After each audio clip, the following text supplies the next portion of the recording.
Mr. Todd Chrisley. Hello, everyone. And today we're gonna be making a brand new shake, and we're calling it, I don't even know, the tropical cocktail? Tropical Tide. There we go. Tropical Tide. That's There what we we're go. calling it. The tropical Tide. So we have our 310 vanilla shake.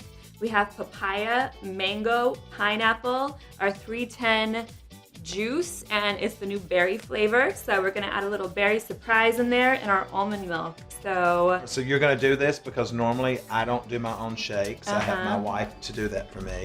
You're the fill-in for the day. Yes, sir. All right, so this 310 juice is actually one of my favorite things, and then we have new flavors for the 310 juice. So over 80 fruits and vegetables in 1 scoop of the juice. All right, it's gonna be really loud, okay? Okay, let's do it.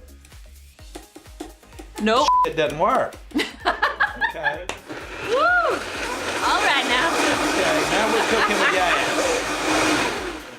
Even though it looks a little like baby peas. Did you try it? It's good.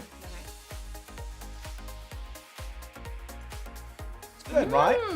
I like the tropical Tod. You have any idea how many times a woman has said that to me? Tropical Tide goes a long way. I must say, it is an absolute pleasure making shakes with you. Well, thank you so much. Go to 310 Community. And your green juice. And my green juice. Your yeah. 310 juice. Yeah.